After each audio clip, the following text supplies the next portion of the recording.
बिस्मिल्लाहिर्रहमानिर्रहीम। Welcome to theatre of education. I am Syed Abdul Muid Shah. I hope कि आप सब खैरियत से होंगे।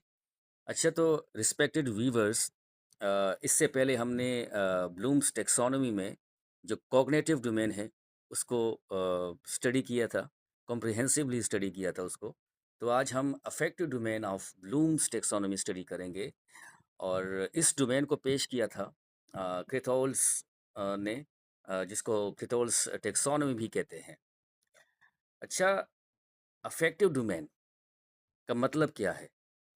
इसका मतलब ये है कि हम अपने जज़्बात, एहसासात, ये जो हमारे इमोशंस होते हैं, अ, अपने रवैयों और किरदार के ज़रिए कैसे सीखते हैं। मेन फ़ोकस जो है इसका एहसासात, जज़्बात, इसके ज़रिए से हम कैसे लर्निंग करते हैं। इससे पहले जो कॉग्निटिव डोमेन था, वो ये था कि हम अपने मेंटल प्रोसेस के ज़रिए कैसे लर्निंग करते हैं। लेकिन यहाँ पे है एहसासात और जज़्बात।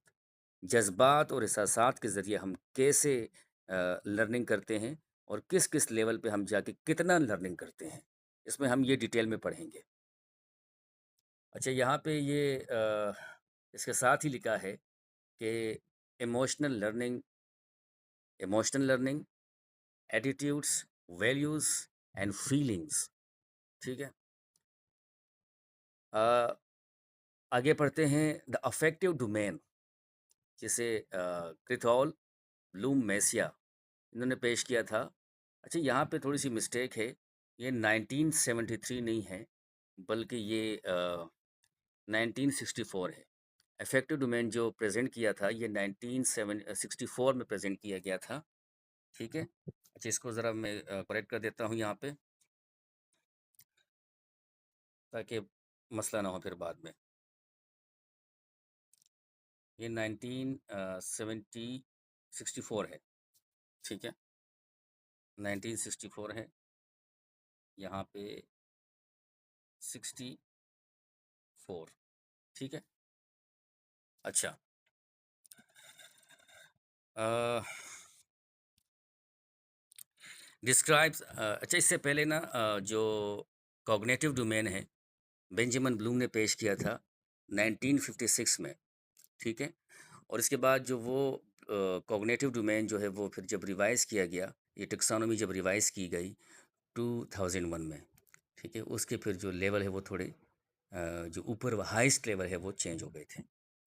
और अफेक्टिव डोमेन जो पेश की गई थी ये 1964 में। उसके बाद साइकोमोटर डोमेन है वो 1972 है। यानी कि इसमें 8-8 साल का गैप है। तो स्टडी करते हैं दोबारा the affective domain Krathwohl, Bloom, Masia, 1964 describes the way people react, कि लोग किस तरह रिएक्ट करते हैं इमोशनली, जज्बाती तौर पे, and their ability to feel, और उनकी सलाहियत, महसूस करने की सलाहियत, दूसरों को महसूस करने की सलाहियत, लिविंग थिंग्स, दूसरे जानदारों को महसूस करने की सलाहियत, या पेन, उनकी खुशी, उनका गम महसूस करने की सलाहियत। अ, अ, ये इसी पे फोकस करता है। It focuses on the awareness and growth and attitudes, यानी कि जो हमारे रवैये होते हैं, ठीक है? उसके बारे में अवेयरनेस, और उनकी ग्रोथ कैसे होती है फिर, इमोशंस एंड फीलिंग्स, ठीक है? सर, शुरू में मैंने बताया था कि ये असल में क्लासिफिकेशन है हमारे इमोशंस की, कि इमोशन के ज़रिए और एटीट्यूड के ज़रिए, वैल्यूज़ के ज़रिए, फीलिंग के ज़रिए हम कैसे सीखते हैं, ठीक है? और कौन से लेवल में हम कितना सीखते हैं। इसके 5 लेवल्स हैं। जैसे कि कॉग्निटिव डोमेन के 6 लेवल्स थे ना, इसके 5 लेवल्स हैं, ये याद रखिएगा। पहला लेवल इसका है रिसीविंग, पहला लेवल इसका है रिसीविंग। दूसरा लेवल है रिस्पॉन्डिंग, तीसरा है वैल्यूइंग, चौथा है ऑर्गेनाइजिंग, और आखिरी जो 5वां है वो कैरेक्टराइजिंग है। अब मैं सादा अल्फाज में समझाऊंगा भी, ताकि आपको आप लोगों को अच्छी तरह समझ में आ जाए और आसानी से। देखिए, जब कोई हमें मिसाल के तौर मैं अभी आप लोगों को समझा रहा हूँ, ठीक है? तो सबसे पहले आप रिसीव करेंगे, ठीक है? मैं जो कुछ समझा रहा हूँ, आप रिसीव कर रहे हैं कि नहीं कर रहे हैं? सवाल ये है। अगर आप रिसीव कर रहे हैं, तो इसका मतलब ये है कि आप रिस्पॉन्ड भी करेंगे फिर। अच्छी तरह आप रिसीव करेंगे तो आप रिस्पॉन्ड करेंगे और जब आप रिस्पॉन्ड करेंगे तो आप उस चीज़ को फिर वैल्यू देंगे और जब आप उस चीज़ को वैल्यू देंगे तो फिर आप उसको ऑर्गेनाइज करेंगे और जब ऑर्गेनाइज करेंगे तो फिर क्या करेंगे? ऑर्गेनाइज का मतलब ये है कि उसको आप प्रायोरिटी देंगे, उसको तरजीह देंगे आप लोग, ठीक है? और जब ऑर्गेनाइज करेंगे तो अल्टीमेटली आप उसको अपनी ज़िंदगी का हिस्सा बनाएँगे, अपने किरदार का हिस्सा बनाएँगे। तो उसे कहते हैं कैरेक्टराइजिंग। अपने किरदार में उसको शामिल करेंगे, वे ऑफ लाइफ में उसको लेके आएँगे, ठीक है? अच्छा, रिसीविंग की डिस्क्रिप्शन देख लेते हैं। डिस्क्रिप्शन ये है रिसीविंग की कि ये awareness and willingness to hear और पे अटेंशन टू स्टिमुली। जिस तरह शुरू में मैंने बताया कि अवेयरनेस, आगाही एंड विलिंगनेस और रज़ामंदी होना शामिल है रिसीविंग के लिए। रिसीविंग का मतलब ये है कि हम किसी भी स्टिमुली जो मुहर्रिक है उसको सुनने के लिए हम तवज्जो दे रहे हैं और राज़ी हो रहे हैं, बाखबर रहने के लिए हम सुनने के लिए तैयार हैं। जब आप सुनने के लिए तैयार हैं उसके बाद आता है रिस्पॉन्डिंग। तो रिस्पॉन्डिंग में क्या है? Active participation and reaction to stimuli. और जो बात करें, जो हमारा मुहर्रिक होता है, जो स्टिमुली होता है, उसकी तरफ फिर हम क्या करते हैं? रिस्पॉन्ड करते हैं। एक्टिव, इसका मतलब ये है कि आप रिस्पॉन्ड कर रहे हैं। रिस्पॉन्ड का मतलब ये है कि आप उस चीज़ को रिसीव कर रहे हैं अच्छे तरीके से, जब भी आप रिस्पॉन्ड कर रहे हैं। आप रिस्पॉन्ड कर रहे हैं, एक्टिव पार्टिसिपेशन भी कर रहे हैं आप और रिएक्शन भी कर रहे हैं। That's mean you are receiving, ठीक है? अच्छा, उसके बाद जब आप रिस्पॉन्स करेंगे तो अल्टीमेटली आप वैल्यू देंगे उस चीज़ को। तो फिर आप अटैचिंग वर्थ और value to a particular object sorry attaching worth और value to a particular object, phenomena और बिहेवियर। उस बिहेवियर की तरफ जो है ना आपका रुझान होगा। जब आप रिस्पॉन्ड करेंगे इसका मतलब ये है कि आप अच्छी तरीके से रिसीव कर रहे हैं, रिस्पॉन्ड कर रहे हैं, एक्टिव पार्टिसिपेशन कर रहे हैं, रिएक्शन कर रहे हैं उस स्टिमुली की तरफ, फिर आप उसको वैल्यू भी देंगे। ठीक है? जब वैल्यू देंगे आप उस ऑब्जेक्ट की तरफ, पर्टिकुलर बिहेवियर की तरफ, तो जब वैल्यू देंगे तो फिर आप उसको ऑर्गेनाइज़ करेंगे। ऑर्गेनाइज़ेशन में क्या है? प्रायोरिटाइज़िंग वैल्यूज़। आप उन वैल्यूओं को जो अक़दार हैं, उनको तरजीह देंगे। रिज़ॉल्विंग कॉन्फ्लिक्ट्स, आप जो है वो जो भी मसले-मसाइल है उसको रिज़ॉल्व करने की कोशिश करेंगे and creating a unique value system, एक नया वैल्यू सिस्टम क्रिएट करेंगे। ठीक है? यानी कि आप एक सही रास्ते पे फिर जा रहे हैं, ठीक है? उसके बाद फिर क्या होगा? कैरेक्टराइज़िंग। जब बार-बार आप ऑर्गेनाइज़ करेंगे किसी चीज़ को तो वो आपकी ज़ात का हिस्सा बन जाएगा, आपके किरदार का हिस्सा बन जाएगा। तो फिर जब आप ऑर्गेनाइज़िंग करेंगे, किसी चीज़ को ऑर्गेनाइज़ करेंगे बार-बार तो वो आपका कैरेक्टर बन जाएगा। यानी कि internalising values so they control behaviour, उस आपका कंट्रोल, कूल, काम डाउन, आप सीधे रास्ते पे जा रहे हैं। तो आप इतने यूज़्ड टू हो गए हैं कि आपके किरदार का वो हिस्सा बन गया। The value system is now a way of life, ठीक है? अच्छा, उसके बाद फिर है एग्ज़ाम्पल देख लेते हैं। अ, रिसीविंग रिसीविंग की एग्ज़ाम्पल देख लेते हैं क्लासरूम बिहेवियर में कि लिसनिंग टू अ टीचर,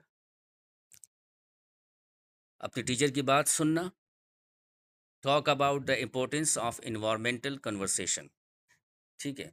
यानी कि एनवायरमेंटल कन्वर्सेशन पे जब टीचर बात कर रहा है तो उस टीचर की बात सुनना, ये रिसीविंग है। उसके बाद participating in a class discussion, आप क्लास डिस्कशन में हिस्सा ले रहे हैं, पार्टिसिपेट कर रहे हैं अबाउट रिसाइकलिंग और volunteering for a clean up, यानी कि माहौल की सफाई के बारे में, ठीक है? उसके लिए विलिंग होना, रिसाइकलिंग के बारे में आप डिस्कशन में हिस्सा ले रहे हैं। उसके बाद जब आप रिस्पॉन्ड कर रहे हैं, इसका मतलब है कि आप रिस्पॉन्ड कर रहे हैं, फिर आप वैल्यू देंगे, फिर क्या करेंगे? और जो वैल्यू की बात आती है, choosing to recycle at home because you believe it is the right thing to do. आप क्या करेंगे कि उसी चीज़ को फिर आप क्या करेंगे? वैल्यू दे रहे हैं। जब आप वैल्यू दे रहे हैं, आपको ये लगा कि ये अच्छा काम है और इसके फ़ायदे हैं, तो फिर आप घर में भी इसका ख़्याल रखेंगे, ठीक है? और क्योंकि आपको पता होता है और आपको इस बात का यकीन होता है, आप बिलीव करते हैं कि it is the right thing to do. उसके बाद जब आप इस चीज़ की बार-बार प्रैक्टिस करेंगे, वैल्यू देंगे, तो फिर आप ऑर्गेनाइज़ करेंगे। तो developing a personal plan to reduce waste that balances cost and convenience. आप फिर क्या करेंगे, एक पर्सनल प्लान बनाएँगे, आप रिड्यूस करेंगे, कम करने की कोशिश करेंगे, यानी कि वो चीज़ें जो माहौल को ख़राब कर रही हैं, वो वेस्ट, ठीक है? वो यानी कि कचरा और इस तरह और गंदा पानी, इसको कम करने की कोशिश करेंगे, खुद एक प्लान बनाएँगे ताकि ये बैलेंस बरकरार रहे। आप जब चीज़ें बार-बार करेंगे तो आप आपके किरदार का हिस्सा बन जाएगा, आप यूज़्ड टू हो जाएँगे, आप कहीं भी जाएँगे तो आप वो वही काम करेंगे। तो आप उस किरदार से पहचाने जाएँगे फिर, तो आपकी कैरेक्टराइज़िंग होगी फिर। तो being known as a person, आप पहचाने जाओगे हू कंसिस्टेंटली एडवोकेट्स, जो तसलसल के साथ रेगुलर, ठीक है? For sustainability in every action. जब भी कोई एक्शन होगा, जब भी इस तरह के मसले मसाइल आएँगे तो आप यूज़्ड टू होंगे, तो बग़ैर आपको कोई नहीं बताएगा। आप खुद से वो काम करेंगे, आप वो चीज़ें करेंगे, साफ-सफाई-सुथराई करेंगे, एनवायरनमेंट को क्लीन करने की आप कोशिश करेंगे। ठीक है? उम्मीद है कि आप लोगों को समझ में आया होगा। ज़रा इसकी अफेक्टिव हायरार्की चार्ट पढ़ लेते हैं। सबसे पहले होता है हमारे पास, देखिए, रिसीविंग अवेयरनेस होती है, responding active participation, valuing commitment आप करते हैं, ऑर्गेनाइजिंग प्रायोरिटाइजिंग वैल्यूज़, यानी कि आप वैल्यूज़ को तरजीह देते हैं, करेक्टराइजिंग इंटरनलाइज्ड वैल्यूज़, आप उसका जो है ना वो वैल्यू जो है ना आपके किरदार में शामिल हो जाती हैं, आपके किरदार का हिस्सा बन जाती हैं। Progress for from simple awareness to complete internalisation, ठीक है? ये एक प्रोग्रेस है, ये कि सिंपल अवेयरनेस से लेकर फिर आप कंप्लीटली करेक्टराइजेशन की तरफ चले, यानी कि रिसीविंग से लेकर फिर आप करेक्टराइजिंग की तरफ चले जाते हैं, ठीक है? अच्छा, action verb for emotional growth. अब देखिए, receiving, responding, valuing, organising, characterising, examination and classroom या स्कूलिंग या एजुकेशन पॉइंट ऑफ व्यू से अगर कोई इस तरह के हम देख लें, और पेपर में जिस तरह क्वेश्चन आते हैं, या फिर हम बच्चों को जो क्वेश्चन देते हैं, रिसीविंग की जब हम बात करते हैं कि ask, choose, follow, give, hold, select, तो ये किस टाइप के क्वेश्चन हैं? ये क्वेश्चन होंगे इफेक्टिव डोमेन में रिसीविंग के। ठीक है? फिर रिस्पॉन्डिंग के हवाले से जब हम बात करें कि इसके हवाले से कौन-कौन से एक्शन वर्ब आएँगे, कि ये रिस्पॉन्डिंग वाले क्वेश्चन हैं। रिस्पॉन्डिंग वाली कैटेगरी के लेवल के क्वेश्चन है answer, assist, comply, discuss, help, perform. फिर वैल्यूइंग वाले कैटेगरी कौन से एक्शन वर्ब होने चाहिए, क्वेश्चन होने चाहिए, complete, demonstrate, differentiate, explain, invite, join. और फिर ऑर्गेनाइजेशन लेवल वाले क्वेश्चन एडवर्ब सॉरी वर्ब कौन से होंगे, adhere, alter, arrange, combine, defend, integrate, ठीक है? और आखिर में करेक्टराइजिंग के हवाले से जो आखिरी हाईएस्ट लेवल है, तो हमें ये कैसे अंदाज़ा होगा कि ये अफेक्टिव डोमेन के कौन से लेवल वाले क्वेश्चंस है। जब एक्ट की बात आती है, जब डिस्क्रिमिनेट की बात आती है, जब इन्फ्लुएंस की बात आती है, जब मॉडिफाई एक्शन वर्ब आता है, या प्रैक्टिस, या प्रपोज, तो ये बात समझ लेनी चाहिए कि ये अफेक्टिव डोमेन के हाईएस्ट लेवल, कैरेक्टराइजिंग वाले लेवल के क्वेश्चंस हैं। ठीक है? तो thank you so much for watching, और ये बात याद रखिए कि ये जो टेक्सोनॉमी है, अफेक्टिव डोमेन जो है, ये 1964 में पेश किया गया था। Thank you so much for watching. इंशाल्लाह नेक्स्ट वीडियो में हम फिर स्टडी करेंगे साइकोमोटर डोमेन को। अल्लाह हाफ़िज़।